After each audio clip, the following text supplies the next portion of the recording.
Ela voltou, né, a sexta-feira para encerrar essa semana de dois lados aqui na CNN Brasil. A gente convidou os deputados federais Kim Kataguiri, do União Brasil, e a Luciana Cavalcante, do PSOL, para falar sobre as invasões de terra pelo movimento do Sem Terra. A gente viu o ocorrido no sul da Bahia nessas últimas semanas, o que mobilizou uma decisão judicial de reintegração de posse e, mais recentemente, nesta semana, uma reunião com o governo, empresa e os movimentos, as famílias que agora garantiram assentamento em algumas dessas unidades. Mas é suficiente? Bom, a gente segue com informações sobre a CPI, que a Câmara dos Deputados deve abrir para investigar a situação. Deputados, muito obrigada pela presença de vocês aqui online, mas ambos dividindo esses dois lados aqui na CNN Brasil. Eu vou começar com a Luciana Cavalcante, do PSOL. Essa forma do MST reagir, pedindo reforma agrária, invadindo terras, muitas delas produtivas, é uma maneira legítima de protesto, na sua avaliação, deputada Luciene Cavalcante? Olá, bom dia para todo mundo. Muito prazer em estar aqui fazendo esse debate que é tão importante para o nosso país, para o nosso presente, para o nosso futuro. Quero dizer que o MST é um dos maiores movimentos sociais e políticos que a gente tem na nossa história, que faz um debate que é fundamental para a gente pensar em justiça social. Um dos seus métodos é a questão da ocupação de terras que são, sim, consideradas irregulares, e há previsão na Constituição para isso. E a prova maior de que esse método dá resultado e o MST está do lado certo da história é que hoje o MST é o maior produtor agrícola de arroz orgânico da América Latina. E essa produção é feita em mais de 360 assentamentos que estão no Rio Grande do Sul, após terras que foram ocupadas para o trabalho da agricultura familiar. E veja bem o resultado que a gente está dando. Hoje, lá no Congresso, a gente tem vários pedidos de CPI, mais de 15. Relacionados ao MST, a gente tem diretamente 3 pedidos de CPI. E no Brasil, falar sobre a questão da estrutura fundiária, que é isso que a gente trata quando a gente fala do MST, é algo que é de debate, de importância para toda a sociedade, porque, veja bem, no mesmo estado da Bahia, esse ano, a gente já teve mortes de 2 indígenas por conta de grileiros disputando terras que são de território indígenas. A gente tem uma das grandes personalidades e lutadoras em defesa da reforma agrária, que foi a irmã Dorothy, assassinada também por grileiros, por conta de defender a reforma agrária. As pessoas têm o direito a ter acesso à terra, a ter o seu trabalho, a ter seu alimento. E hoje a gente tem uma alta concentração das propriedades rurais, representando um dado que é alarmante, que quase 50% das nossas terras agricultáveis, elas estão em 1% das propriedades. Então, há uma alta concentração. E o MST, hoje, ele tem 20% das terras agricultáveis. E ele faz um trabalho de colocar comida no prato do povo do Brasil, através da agricultura familiar, combatendo essa política de envenenamento, de liberação dos agrotóxicos. E eu fico assim, eu que estou no meu primeiro mandato, eu fico muito preocupada com os debates que querem surgir dentro da Câmara.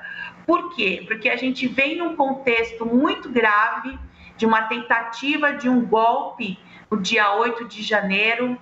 A gente agora, essa semana, a gente foi surpreendido com esse escândalo das joias, no presidente contrabandeando as joias, sonegando impostos, cometendo crime de peculato, o ex-presidente Bolsonaro. E a gente tem que fazer esse país voltar a crescer. A gente precisa discutir as grandes questões. Eu vou passar a pergunta agora para o deputado Kim Kataguiri, mas daqui a pouquinho a gente escuta o complemento da senhora, deputada Luciene.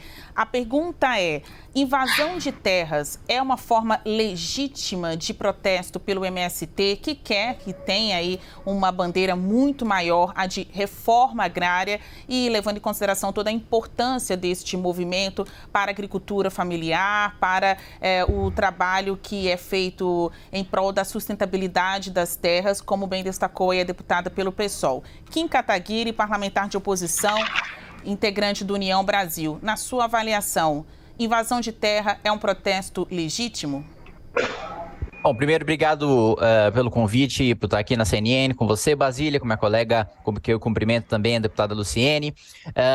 Invasão de terra não é legítimo em nenhuma maneira, né? É um direito fundamental, constitucional, né? O direito à propriedade. Né? Mas a propriedade precisa cumprir sua função social. Correto, essa é outra previsão constitucional. Agora, quem decide se a propriedade cumpre a sua função social ou não, não é um agente privado, não é um movimento privado, é o poder público. Tem processo para isso. Senão, eu, por exemplo, que sou um dos líderes do Movimento Brasil Livre, poderia sair com o Movimento Brasil Livre ocupando terras ou prédios, ou mesmo se qualquer cidadão pudesse interpretar a seu bel prazer qualquer dispositivo do texto constitucional, eu poderia considerar, por exemplo, que o Estado, o governo fere minha liberdade ao tomar 40% daquilo que eu produzo. Qualquer cidadão poderia fazer isso, poderiam até organizar um movimento para isso e poderiam parar de pagar esses impostos. Por quê? Porque a Constituição prevê a dignidade da pessoa humana, todo mundo é um fim em si mesmo, porque ela prevê a liberdade, porque ela prevê a livre iniciativa. Então eu vou descumprir a lei e vou negociar com o governo para pagar menos imposto. Não é assim que as coisas funcionam. Tem procedimento, existe o INCRA para fazer a demarcação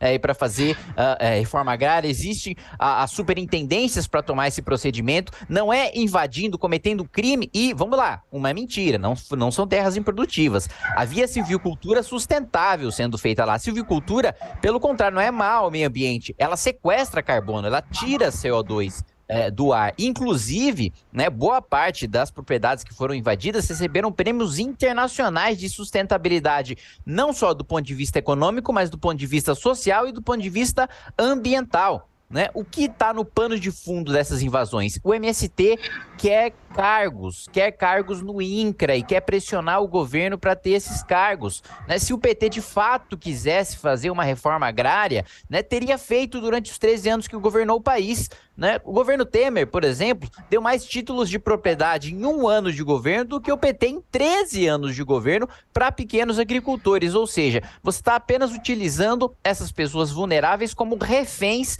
né, para você dizer se elas têm aquela propriedade ou se elas não têm aquela propriedade, ou mantém aquelas propriedades como terras públicas para poder tirar aquela propriedade no momento que o poder público quiser. Então, invasão não é uma maneira legítima de reivindicar direitos porque é ilegal, porque tem procedimento e não é um movimento privado, não é um movimento social, não é uma pessoa que decide aquilo que cumpre a sua função social ou não, que decide se a Constituição está sendo aplicada ou não. É o poder público, senão a gente vai viver numa anarquia.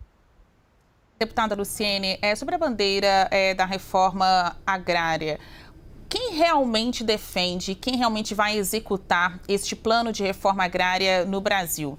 O pessoal defende, o MST, obviamente, por ser algo da particularidade do movimento, mas na conexão com o governo, o quão esperançosos vocês que defendem o movimento agrário estão na reforma agrária sair neste mandato de Luiz Inácio Lula da Silva? Olha, nós estamos extremamente otimistas, estamos nos organizando, fortalecidos junto com os movimentos sociais, porque a gente precisa rever, para a gente refundar esse país, a gente precisa fazer a reforma agrária, a gente precisa fazer a reforma urbana, e isso passa por a gente abrir a caixa preta, por exemplo, da Lei Candir, Porque existe uma desoneração milionária que é concedida ao agronegócio e a gente não tem acesso ao que isso impacta no conjunto das políticas públicas sociais da população. Como o Kim falou, a gente paga quase 40% de impostos da nossa renda. E esse dinheiro está indo para o agronegócio, através da isenção do ICMS. Então, essa, por exemplo, é uma atuação que a gente vai fazer, porque a gente precisa rever muitas ações que foram tomadas ao longo desse ano, dentro do Congresso, através das comissões, das audiências públicas, através do contato com os movimentos sociais, e a gente tem muita esperança que seja assim. O governo Lula é o governo da esperança nesse sentido. Ele foi eleito para mudar os rumos do nosso país. A gente ainda está no cenário de pandemia, 33 milhões de pessoas passando fome. A gente acabou de ver aí os dados das empresas que foram Salton, Aurora, Garibaldi, várias, a gente está em contato, inclusive, com o Ministério Público do Trabalho, pessoas em situação de trabalho escravo no nosso país. Então, o agronegócio, ele precisa ser benéfico para toda a sociedade. E quando a gente fala do método da ocupação e de criminalizar isso de pronto como se fosse uma invasão, para ser caracterizado como invasão, há que ter sim uma decisão judicial. Porque senão é uma ocupação que depois vai virar um assentamento, porque tudo isso está previsto na nossa legislação. Para uma terra cumprir a sua função social, ela precisa, além de ser produtiva, ela precisa respeitar as leis trabalhistas, ela precisa também respeitar o meio ambiente, usar de forma racional os recursos do meio ambiente. Isso tudo, se ela não cumpre, a torna irregular frente à nossa Constituição. Então, fazer ocupação, assentamento dessas terras não é crime. Tem que ter uma decisão judicial para isso. E mais, crime, como a gente já disse aqui, são essas tentativas que a gente tem de desvio, me parece muito assim, desviar do foco esse problema grave que está acontecendo com o ex-presidente Bolsonaro, que ele precisa voltar ao Brasil, responder por todos os crimes que ele cometeu, que é um absurdo. Isso é um crime de peculato, sonegação de impostos, que foi o crime das joias. Inclusive, foi uma representação nossa do TCU que está repercutindo e impondo a primeira derrota para o governo Bolsonaro. Então, a gente precisa avançar nesse sentido e a gente acredita muito que o governo Lula vai responder a essa demanda, que é uma demanda histórica. A gente precisa fazer justiça aos trabalhadores do campo, às trabalhadoras da cidade. Deputado Kim, reforma agrária é uma pauta da esquerda, ou o senhor, como representante que tem contato também com os movimentos sociais, um deputado da direita, compreende a necessidade de uma reforma agrária? A quem beneficia, a quem prejudica? O senhor acha que esta é uma pauta da sociedade ou uma pauta de ideologias, né, mais ligadas à esquerda? Não, eu acho que a grande solução, a palavra-chave é regularização fundiária. É o pequeno agricultor ter a sua propriedade privada para poder produzir, né? E não ficar dependendo de terras públicas. E vamos lá, eu preciso esclarecer vários equívocos que foram cometidos aqui pela deputada, né? Primeiro, em relação à Lei Candir, né? Nenhum país do mundo tributa exportação. Basicamente, nenhum produto que é exportado é tributado no mundo inteiro justamente para o produto ser competitivo. Essa não é uma prática exclusiva do Brasil, né? Não temos acesso, qual que é o impacto da Lei Candir? Pelo contrário, né? Nós temos na consultoria, na Câmara dos Deputados, no Ministério da Economia, o impacto da Lei Candir é muito claro.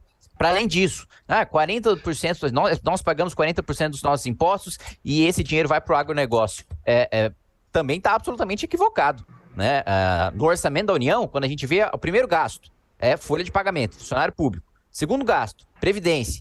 E salvo engano, terceiro, o quarto ou quinto gasto, não me lembro exatamente, renúncias fiscais e subsídios para empresas amigas do governo, desvinculadas do agronegócio. Então, isso está equivocado, isso é simplesmente mentira, né? Não é uma opinião. né? E para além disso, né, em relação ao dinheiro do agronegócio, hoje o orçamento manda mais dinheiro para artistas ricos, não para o pequeno artista que está iniciando sua carreira, mas para o artista já famoso, do que para o pequeno agricultor via Plano Safra. E a gente viu isso recentemente com o BNDES do governo Lula e também com a peça orçamentária enviada pelo governo Lula. Um outro ponto absolutamente equivocado é de que para ser invasão precisa ter decisão judicial. Não existe no nosso ordenamento jurídico a previsão de crime pós-decisão judicial. Isso seria até um contrassenso, né? É como se fosse, por exemplo, um homicídio não é homicídio antes de uma decisão judicial, né? Uma invasão de propriedade privada funciona como qualquer outro crime. É crime a partir do momento que é cometido, né? O único crime que não é crime a partir do momento que é cometido, mas sim a partir do momento que é preparado, é o terrorismo, né? Nós temos no direito penal as 4 fases do crime. Nós temos a cogitação, nós temos a preparação, a execução e a consumação. É a partir da execução, que já é crime, não da decisão judicial. A decisão judicial vem depois do inquérito policial, que vem depois do inquérito policial, depois da denúncia, depois do devido processo legal, do exercício da defesa, dos memoriais de defesa, enfim, de todo um processo que aí culmina numa decisão judicial. Dizer que só há crime pós-decisão judicial é um completo desconhecimento do nosso ordenamento jurídico, assim como dizer que o dinheiro público está indo para o agronegócio também é um desconhecimento da nossa peça orçamentária, tanto dos últimos 30 anos, como a enviado pelo governo Lula, principalmente enviado pelo governo Lula, que desprestigia muito o agronegócio brasileiro, principalmente do pequeno agricultor, reforçando, via BNDES e Plano Safra.